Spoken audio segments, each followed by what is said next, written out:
Welcome to the Obvious Leadership Podcast, where we dive into practical leadership insights that are, well, obvious. Your hosts have walked the talk, and now they're sharing their knowledge, strategies, and advice. Let's jump into today's episode and explore the world of leadership with your hosts, Joey and Omar.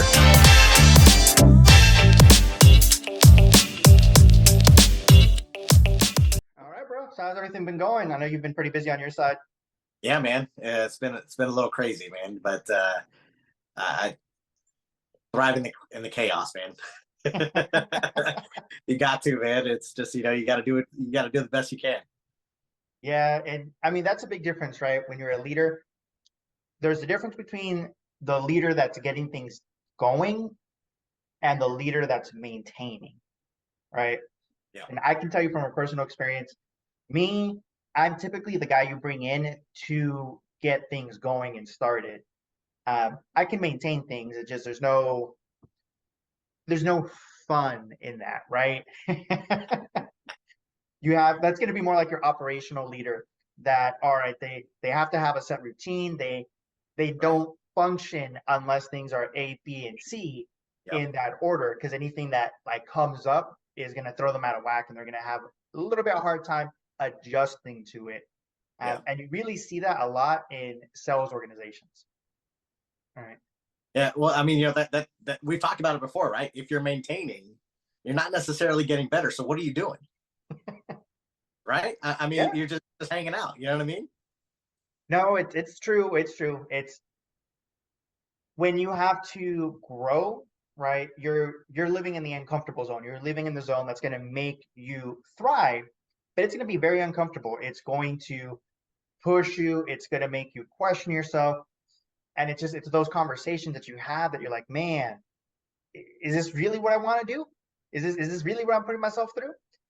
And you know what? Sometimes the answer is, yeah, this is not worth it. I need to move somewhere else, right? Or I need to find something else, or I need to step down from the role. And it just depends on what you got going, your comfortability for it. And then also the longevity, right? And what I mean by that is if you don't see either that position or that company being a long time partner for you, right? It makes it very hard to want to put your all into it, knowing that it isn't going to go very far and you're going to have to be somewhere else anyway, right? Yeah. No, I definitely agree, man. It's one of those things where if you can't see yourself with this company long term, then, and we've talked about this before as well, like, what are you going to do in the meantime so that you can get the most out of that position? How are you going to grow yourself to basically prepare yourself for that next step that you need to take, whether it's with that company or with a different company, right? Because you need to utilize that time to make sure that you're getting where you need to be. Oh yeah. And bro, results, that's your bread and butter right there. If you got the results to show like, hey, yeah, I've only been with this organization for a little over a year, but since I've been here, year over year, boom, this is what I've done. Not just year over year numbers, but if you also look at the KPIs, I've also been able to increase the attach for this, and that. And it's just like, whoa, like that blows the minds of a lot of people. And it reminds me of a story that I had. So, I was in wireless for a while. Mm-hmm. The first store I took over, it was in the middle of nowhere. It's like literally 45 minutes out of town. Small little town, under, I think it was under like for sure under 10,000 people, maybe under 5,000 people. So very, very small town, but it used to be a very good store. And I had these employees, and then I ended up leaving, right? And before I left, I had trained them. They were doing very, very well. They knew we were going after, certain KPIs and the reason why we were going after it and how it was making their life easy. Well, fast forward 3 months, I come back, right? My old DM recruits me back. I come back, take over my same location. And it's bad when you got customers coming back to you and be like, oh, we're so happy you're back. We can get back to a normalcy at the location. I'm like, what do you mean? And like stores constantly closed throughout the day when it's supposed to be open from this hour to that hour, right? I think the store hours were like 9 to 7 or 10 to 7 or something like that. I'm like, yeah, it'd be closed at like 2 and it wouldn't reopen until like 5. So obviously, one of the employees is BSing this entire time. Yeah. And he's like, I come back and tell him like, bro, like we need to talk because whatever you're doing, this isn't going to be how it is. You already know the schedule, how it works. Well, HR, I was like, okay, cool. Reach out to HR. I just got off the phone with them, right? Like, trust me, I know what I'm talking about. But feel free, give them a call. Explain to them how you're telling your store manager that you will not abide by the store hours and the coverage that we need that you said you would work. But to the point where he's like, well, yeah, I did very well. And this is where I feel that a lot of bad leaders see themselves mentally, right? Oh, I did very well. And if you looked at his numbers, right, it'd be like, oh yeah, he did solid. He did. I think the goal at that point was like 35 or 40 units a month, and he had been averaging over the last 2 months. I think 1 month he did like 80, another month he did 95. And I was like, yeah, like kudos to you for moving that many units. The amount you got paid though on the commission for what you sold is bare bones. It's skeleton. And I broke it down. I was like, all right, so you sold this many. That means that we should have seen this, and this with the system I had set up for you that you were doing very well in. So I don't know what happened between then and now. Obviously, I knew what happened. Bad leadership step in. But the way he saw him, so it was like, I sold X amount, so I'm the top dog. It's like, you sold X amount, okay, I'll give you that. But where's everything else that's supposed to come with it that makes that amount fruitful? You just sold bare bones products and services that really isn't going to do much for us. And all of the rest of the products and services, like if you had done what I had taught you, you would have been over 130 units moved easy with less effort. And your paycheck would have been 5 to 6 times more. Man, so that story, man, that story hits hard with me, man, because, you know, I've told you before, like, I don't like goals for certain reasons, right? And this is a prime example of somebody hitting a goal, right? And basically, man, you went like real black. I don't know. I have no idea what happened right there. Okay, there we go. I think my camera does like an autofocus, so my bad for moving in. But you know, like the thing with goals, man, is that like people get this number in their head where, man, once I hit that goal, like you slam on the brakes and no more effort, right? You know, it's like, and that's their interpretation, man. And sometimes when you put a goal to something, you say, hey, like this is where you need to be by the end of the month. If they get there by the 20th, you know, then it's 10 days of just coasting, right? It's 10 days of taking extra long lunches from 2 to 5. It's days of, you know, just basically not attaching anything to those accounts. You know what I mean? Somebody walks in and it's just like, oh yeah, here you go, bam, you're gone. You know what I mean? Like, and that's what irks me about goals, man. It's like, you know, the goal should be like, we've talked about this many times, is stick to the basics, right? Make sure you stick to the basics. Doesn't matter if you hit your goal in 15 days or whatever it is, or 20 days. What matters is what you continue to do, right? You turn off that light switch, and for those 10 days, you're creating bad habits for yourself. Maybe next month, those sales may not be as fruitful in the beginning, right? And you're going to be struggling through the rest of that month. But maybe it could be because you got away from your basics and you're not doing the things that made you successful. Yeah, and I mean, like for me, this is one of the reasons I love like commission sales, right? Whether it's working in commission sales or it's working with a group that's doing commission sales as a leader, because your goal is to find people that as soon as they hit that goal, it's not to ease up on the gas, it's to accelerate it, because they're like, all right, cool, I've hit this. Now, your job as a leader should always be to push them and accelerate them past that goal. So they understand, all right, this is really the starting line. As soon as I hit my goal, that's the starting line, right? As soon as I hit like the bare minimum, that's actually the starting line. And it's a question of how far I can go from that point to, you know, the end of the month. How much can I capitalize on that? Because that is where the big differentiator is going to be. I might sell, you know, 30 to 50% more after that goal, but that 30 to 50% more could potentially be 100 to maybe 200% more than my check would have been if I just stayed at that plateau.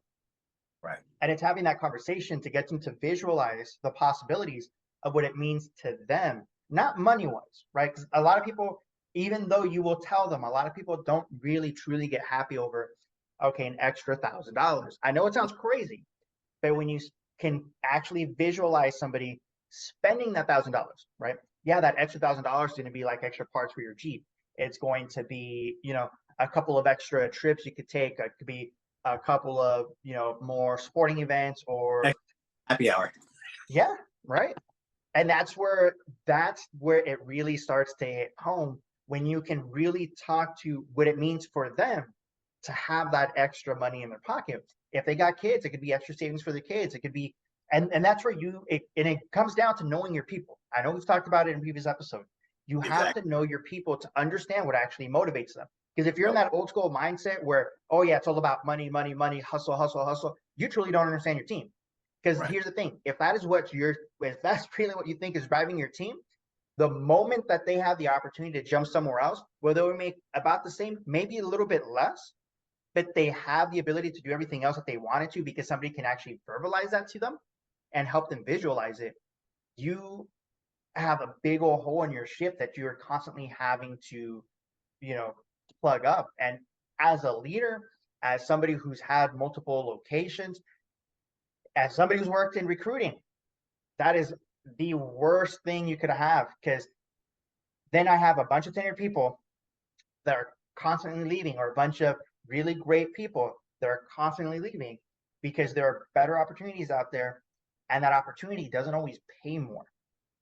And that's Yeah. what I think a lot of leaders don't understand. You don't have to pay more. People have a certain threshold, and once they hit that threshold, that's your comfortable one.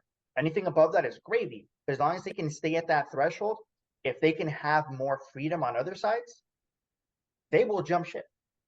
Yeah. Well, I mean, that's important, man, because it's we mentioned it before, man, and I think that the thing is, if you don't keep the people there, then you're constantly retraining people, right? You're Yeah. constantly retraining people, and you're losing a lot of that tribal knowledge that we talked about, right? And and, Yep. and the big thing is like, and we're talking about one side, like what it means for the company, right? What does it mean to the clients that you are servicing? Right, just like you said, you had people coming back in saying, "Oh, thank goodness, we've got some normalcy around here," right? But Yeah. it means something to them as well. So it's not just the company side. It's also the client interactions. Those are going to suffer whenever you start having a lot of turnover. So I mean, it's very important. It's very important that you focus. And I've heard this. I don't know where I heard it, man. I keep talking about these things that's kind of stuck with me throughout the years. But it's lead yourself, right? You have to lead yourself, lead the team, and then you lead the business, right? Because Yeah. if you don't do it in that order, then you're doing it for the wrong priorities, I feel. Yeah, and it's one of those, right? To your point too, from a client perspective, imagine that's you and you're working with a business, and within 2 years you're going through 3 or 4 different account executives. Like it doesn't make me feel comfortable that you have your business on point. How well are these people trained? How well do they know the material? Right? Do I got time to build a relationship again with these people? And that's the crutch of it. Not just from your clients, but you as a leader, you have to build that relationship with your team.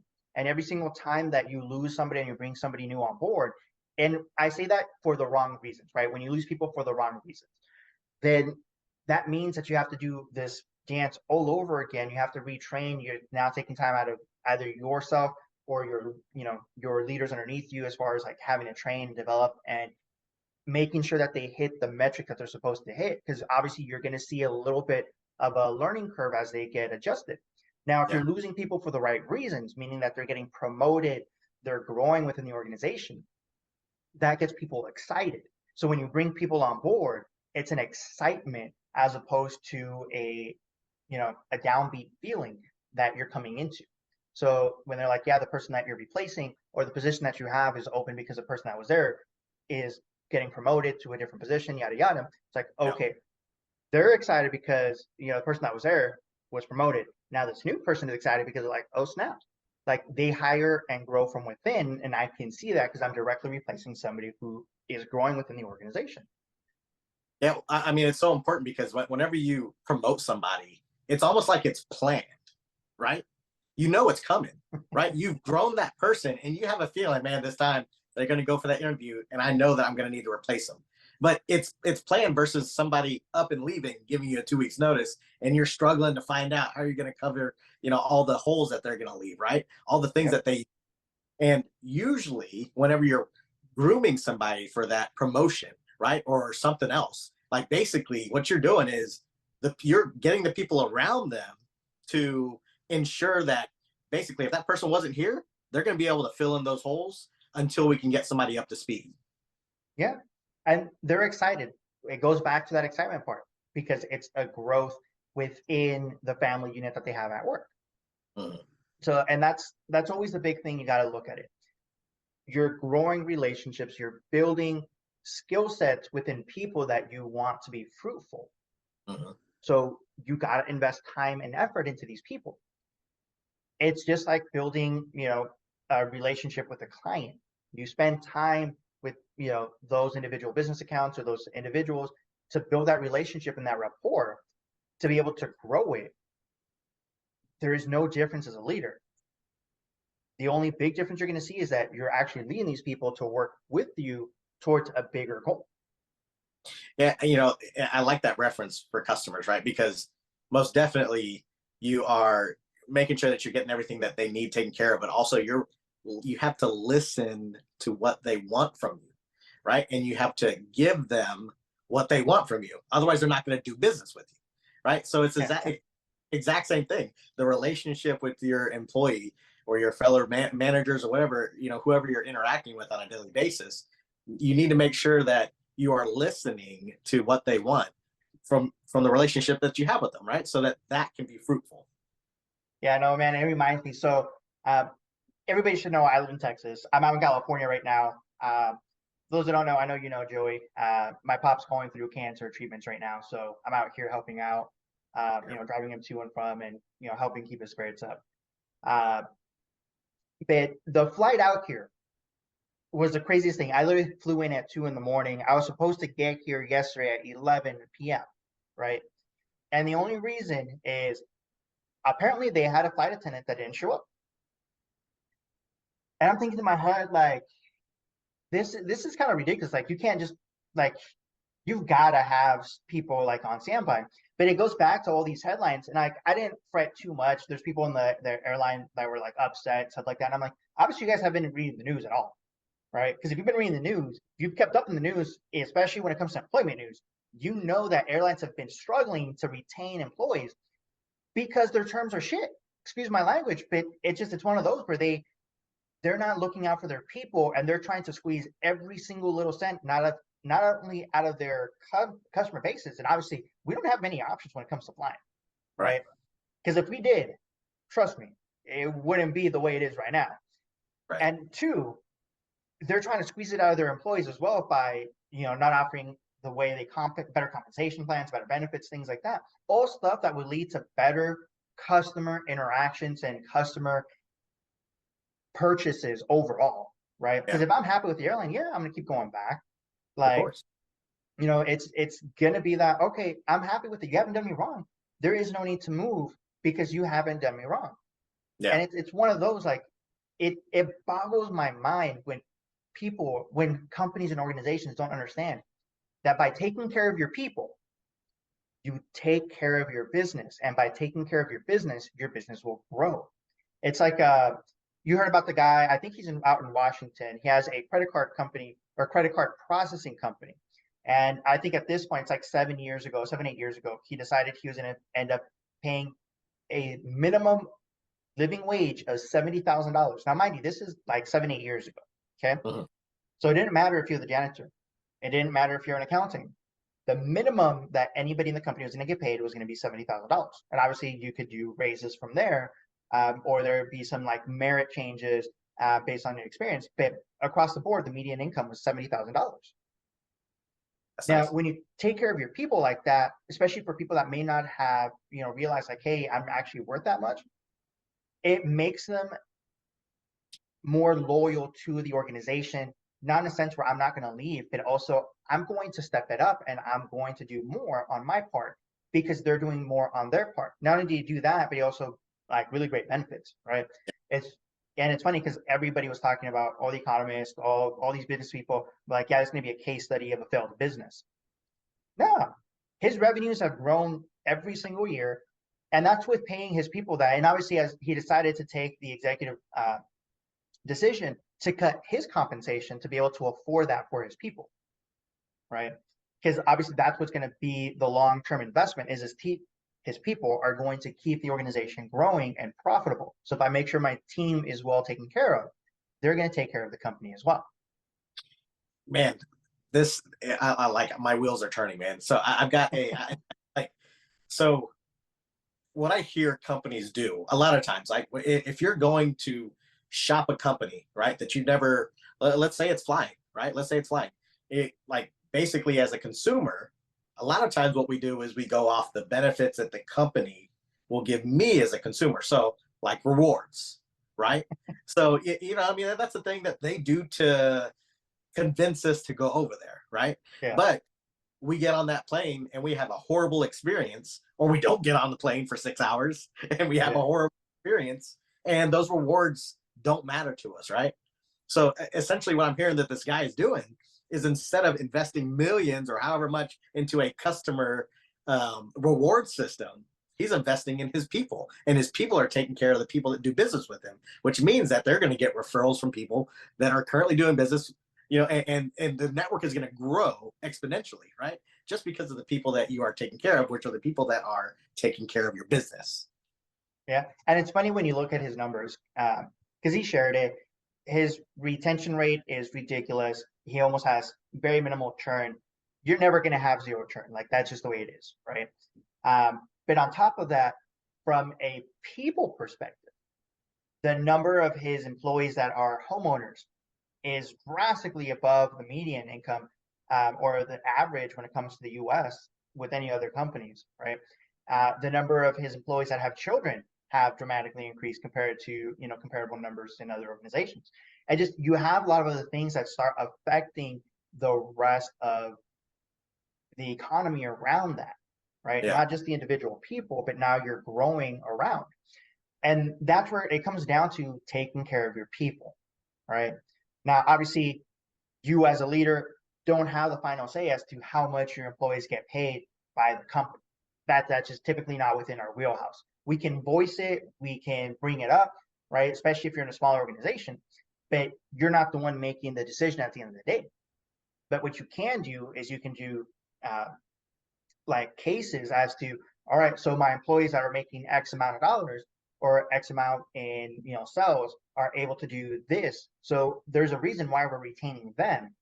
What can we do to shift the training to focus on what we needed to focus on to streamline that, which is more profitable for the company and also yields better results for our team, so that we reduce the attrition that we have on the customer side, we reduce the churn that we have on the employee side, and we increase the employee um, benefits, right? And the benefits is going to be a wide range, um, not just like medical and dental, but a bunch of other things that will be encompassed by that. And you're going to see how that can dramatically impact the bottom line. And as a leader, the easiest way for you to do that is to show use cases, right? Like for me, it was, all right, I have a training program. This is what I do for my new hires. I have the milestones within 90 days of what they're going to hit. This, and I tell my employees, this is what I expect when I'm going to bring you on. By, you know, X dates, I expect this. By X date, I expect that. By this day, I expect that. And by the end of the 90th day, you are by no means 100% trained. There's still a lot of things that you are going to run into that you won't run into until maybe a year or two down the road. At the year mark, I expect you to be about 90% proficient.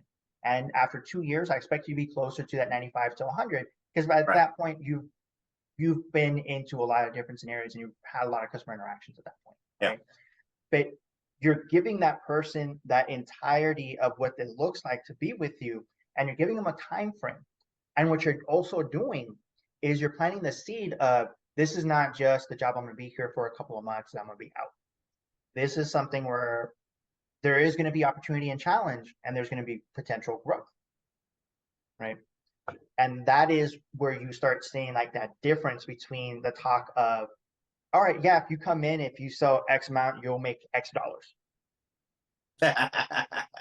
Yeah. Oh, I mean, you know, sometimes if you sell X amount, you'll be a manager in how many months? Yeah. Well, yeah, and those are always one of the worst managers that you'll ever have, because they were not trained for that at all. Yeah, seriously, man. It's intense, man. It's intense out there when you don't have the priorities correct. You know what I mean? And I think it all, you know, like we talk about all these things, and it's like, well, how do you identify what's important to somebody? right? You have to have communication skills, right? Yeah. To listen, right? I think there's a difference between reactive listening and responsive listening, right? So reactive listening is, I feel like you jump to conclusions, you think what they're going to say, you think how they're going to interpret something, right? Whereas responsive listening is actually taking in their perspective, joining on their conversations to come to a solution. You know what I mean? Like Yeah. it's more of a conversation than it is like, a solution finding, right? It's not, we're not doing sales here, guys. We're not, we don't need to solve everything, right? We just need to work towards a common ground, I feel. Yeah. Once again, it'll go down to knowing your people, Yeah. right? And that's probably the biggest thing. I don't think I've ever read a true, not just a leadership book, but a sales book, or been to any type of program where the core foundation was not something around knowing your people, whether it's knowing and understanding your customer base or knowing and understanding the team that you're leading.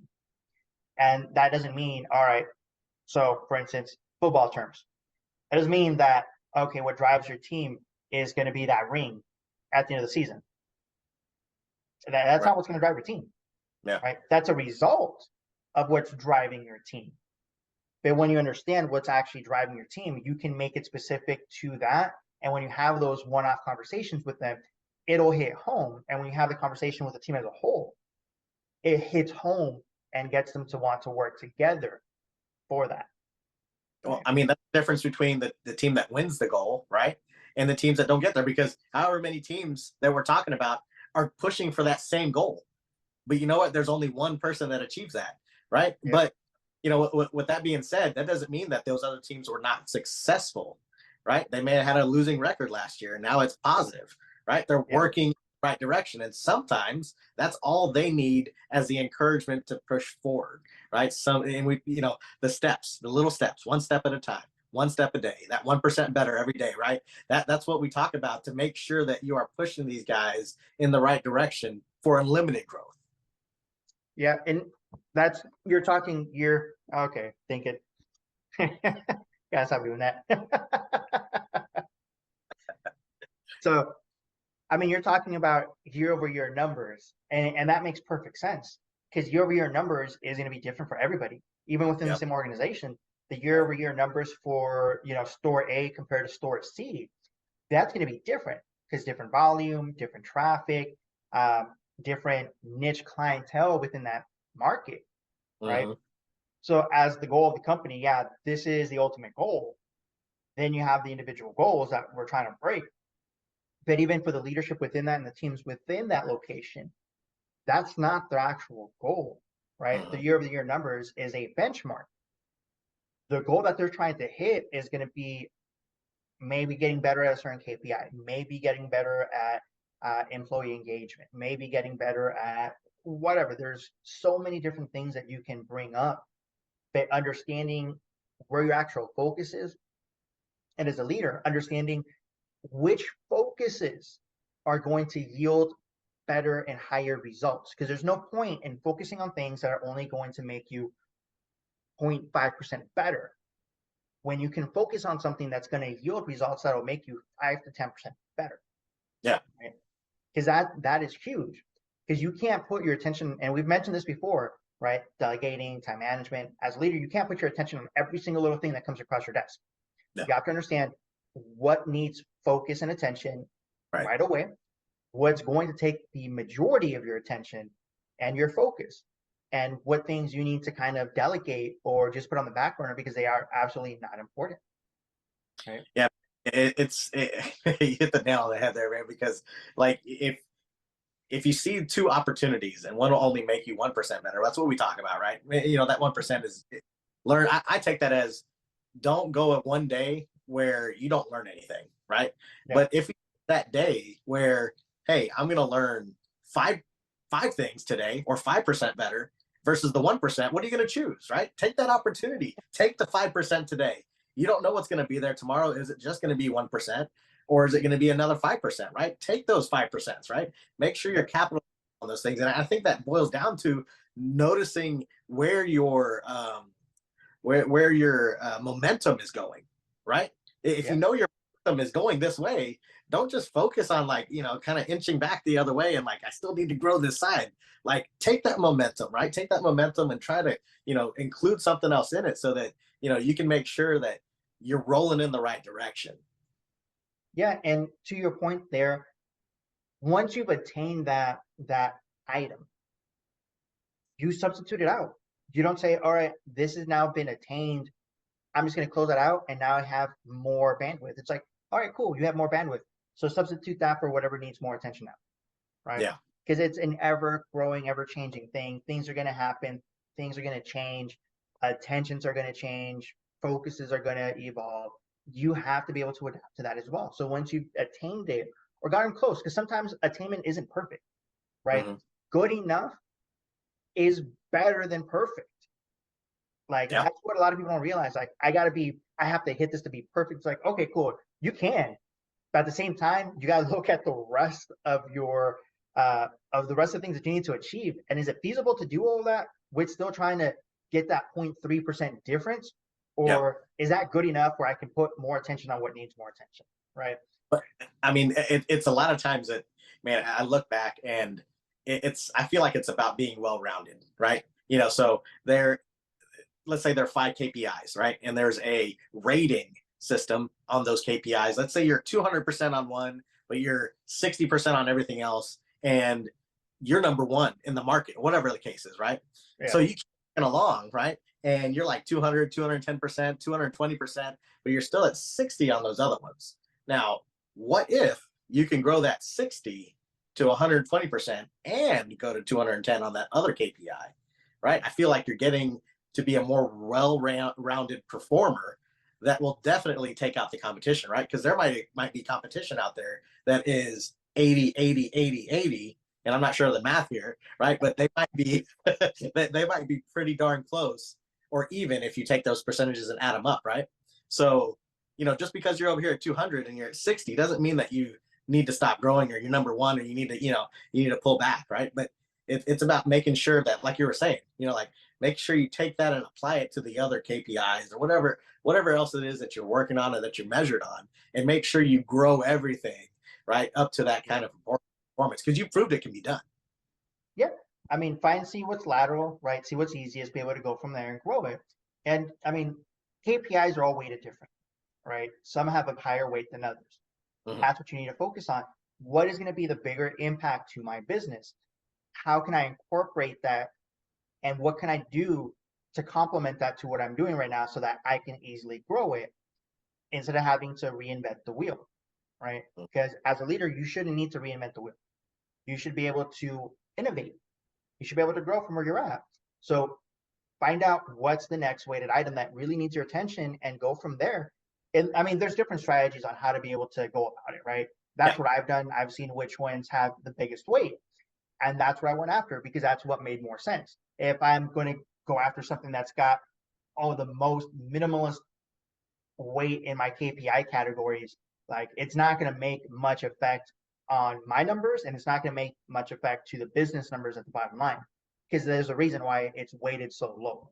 Mm-hmm. Right? I mean, I think it's important that we talk about these numbers and stuff like that, but it's back to our original point, man. None of this can be done by yourself, right? You have to count on your employees to get it done. And the way that you're going to get them motivated enough to want to do those things, right, is to make sure you're listening and you're catering to the things that they need.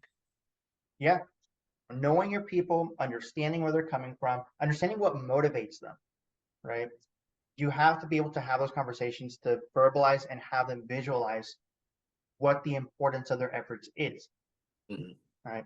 Because to your point, Jordan, you as a leader cannot get this done by yourself. If your entire team up and quit tomorrow, you would be screwed. Yeah. I mean, like I said, man, it's like there's a few things that stick with me, and that's how I treat every interaction.